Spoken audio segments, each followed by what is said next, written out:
అగ్నిర్మూర్ధా దివః కకుత్పతిః పృథివ్యా అయం అపాగం రేతాగం సజన్వతి. ఇది అంగారక గ్రహం యొక్క మంత్రం.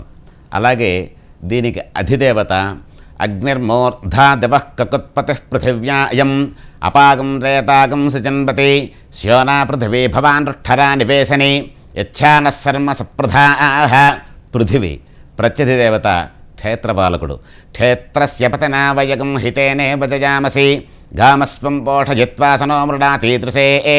అధిదేవత ప్రత్యధిదేవత సహిత అంగారకగ్రహదేవతాభ్యో నమః. యజమానస్య అధిదేవత ప్రత్యధిదేవత సహిత అంగారకగ్రహ ప్రసాద సిద్ధ్యర్థే అంగారకగ్రహారాధనే వినియోగః.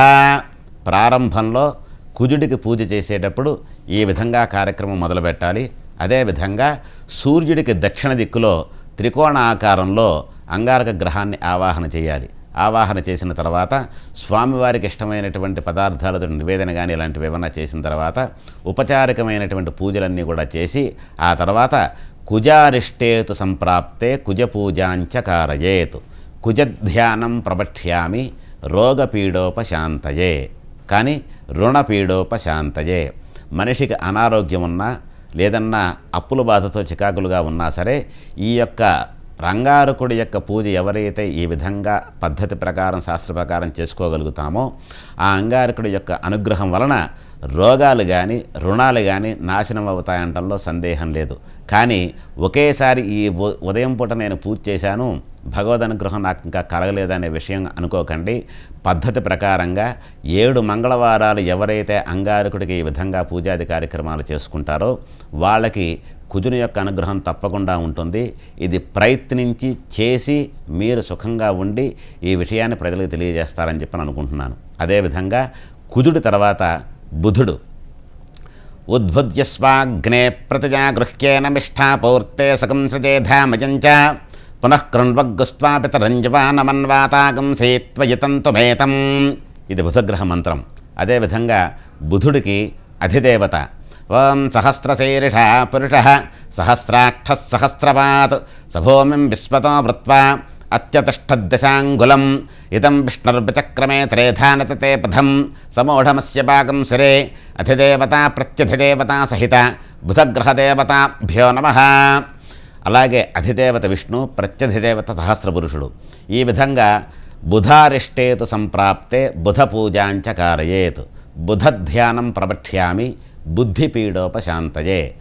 ప్రజ్ఞ ఎవరికైతే మేధస్సు అనేది తక్కువగా ఉంటుందో విద్యార్థి సంబంధమైనటువంటి వాళ్ళు కానీ వ్యాపారపరమైనటువంటి సంబంధం ఉన్నవాళ్ళు కానీ బుధుని యొక్క ఆరాధన చేయటం వలన అధిదేవత ప్రత్యధిదేవత సహిత బుధగ్రహునికి ఎప్పుడైతే ఈ యొక్క పూజాది కార్యక్రమం చేసుకుంటారో వాళ్ళకి వ్యాపారపరంగా అలాగే ఆ బుధుని యొక్క అనుగ్రహం వలన సర్వదా అన్ని అరిష్టాలు కూడా తొలగి బుధుని యొక్క అనుగ్రహం కలుగుతుంది.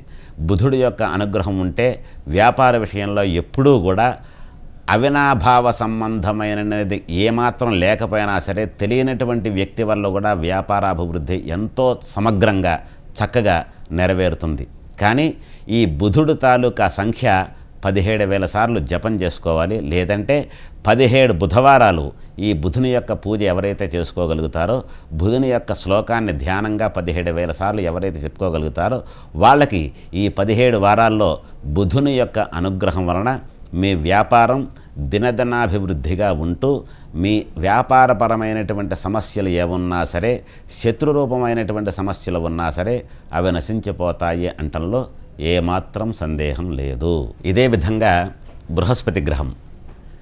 బృహస్పతికి ఉన్నటువంటి విశేషం ఏమిటంటే సంతానకారకుడైనటువంటి బృహస్పతి గ్రహం యొక్క విశేషణాలు ఒక్క మాటలో చెప్పాలని కూడా సరిపోదు. నవగ్రహాలలో శనీశ్వరుడికి బృహస్పతికి సూర్యుడికి ఉన్న ప్రత్యేకమైనటువంటి గుర్తింపు స్థానం వేరే గ్రహాలకు లేదంటే చాలా చిన్న విషయమే. కాబట్టి బృహస్పతే అదేతర్యేత్యస్య మంత్రస్య. బృహస్పతి మంత్రం ఏ విధంగా ఉంటుందంటే బృహస్పతే అతయధర్యో అర్హాద్యుమద్విభాతి కృతమజ్జనేషు యద్ధేత యచ్చ వసర్త ప్రజాతత తస్మాసు ద్రవిణంధేహి చిత్రం. ఓం బ్రహ్మజిజ్ఞానం ప్రథమం పురస్తాద్విసేమత శృచో వేన ఆవహ సబుద్ధ్రియా ఉపమా అస్య విష్ఠా సతశ్చయో నిమసతశ్చ వ్యవహ ఇంద్రం వో విశ్వతస్పరిహవామహే జనేభ్యః అస్మాకమస్తు కైవలః అధిదేవతా ప్రత్యధిదేవతా సహిత బృహస్పతిగ్రహదేవతాభ్యో నమః. బృహస్పతికి అధిదేవత బ్రహ్మ, ప్రత్యధిదేవత ఇంద్రుడు. ఈ రకంగా అధిదేవత ప్రత్యధిదేవత సమేతమైనటువంటి బృహస్పతి గ్రహం సూర్యుడికి ఉత్తర దిక్కులో దీర్ఘచతురస్ర మండలంలో ఆసీనుడై ఉంటాడు. ఇలాంటి బృహస్పతికి ఎవరైతే ఆయన వర్ణం ఏ విధంగా ఉంటుందయ్యా అంటే, బృహస్పతి గ్రహం కనకవర్ణం కనకగంధం కనకపుష్పం కనకమాల్యాంబరధరం కనకఛత్రధ్వజరథపతాకాశోభితం దివ్యరథసమారూఢం వేరం ప్రదక్షిణం కుర్వాణం కిరీటనం సుఖాసీనం పత్నీ పుత్రపరివాన సమేత గ్రహమండలే ప్రవిష్టమస్మిన్నధికరణే సూర్యగ్రహస్య ఉత్తరదిగ్భాగే అధిదేవత ప్రత్యధిదేవత సహిత బృహస్పతిగ్రహమావాహయామి. ఈ విధంగా వేద పండితులు సూర్యగ్రహానికి ఉత్తర దిక్కులో స్వామివారి మంత్రపూర్వకంగా ఆవాహన చేసి కనకవర్ణం అంటే బంగారుపు రంగులో ఉండేటువంటి సువర్ణ ప్రతిమ మీద ఆవాహన చేస్తారు. అవకాశాన్ని బట్టి రాగిదాని మీద కూడా ఆవాహన చేయవచ్చు. ఈ విధంగా బృహస్పతి యొక్క దోషం ఏదన్నా ఉన్నా, జాతక చక్రంలో బృహస్పతి చెడు స్థానంలో ఉన్నా, లేదా లగ్నాధిపతి అయినటువంటి బృహస్పతి యొక్క బలం తక్కువగా ఉన్నా, ఈ యొక్క పూజాది కార్యక్రమాలు చేయటం వలన బృహస్పతి యొక్క అనుగ్రహం వలన బుద్ధి కుశలతే కాకుండా సంతానపూర్వకంగా అన్నీ మంచిగా జరుగుతూ కూడా సత్కర్మలు ఆచరిస్తూ స్వధర్మ ప్రయుక్తంగా ఉండేటువంటి అనుగ్రహాన్ని బృహస్పతి గ్రహం మాత్రమే అందజేయగలుగుతాడు. కాబట్టి గోచార రీత్యా బృహస్పతి 4వ స్థానంలో ఉన్న, 8వ స్థానంలో ఉన్న, 6వ స్థానంలో ఉన్న, అంటే తన జన్మరాశి లగాయితూ 4వ స్థానం కానీ, 6వ స్థానం కానీ, 8వ స్థానం కానీ, 12వ స్థానంలో కానీ ఉంటే ఆ బృహస్పతి ఇచ్చేటువంటి మంచి ఫలితాలు ఏవైతే ఉంటాయో అవి మనకి అందవు. కాబట్టి ఈ రకమైనటువంటి పరిస్థితిలో ఉంటే ధనుస్సు రాశి వాళ్ళు ఉన్నారు, లేదంటే మీనరాశి వాళ్ళు ఉన్నారు.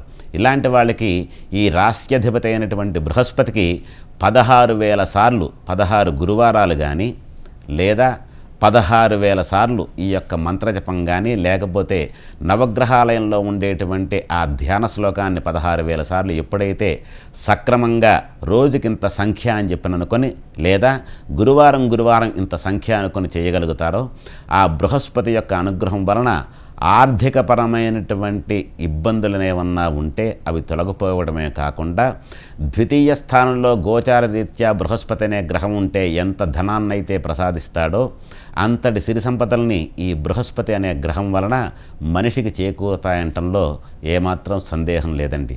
ఇది ఈ ప్రకారంగా బృహస్పతి యొక్క ఆరాధన. బృహస్పతి సూర్యగ్రహానికి ఎటువైపున ఉంటాడు అనేది మీకు తెలియజేశాం.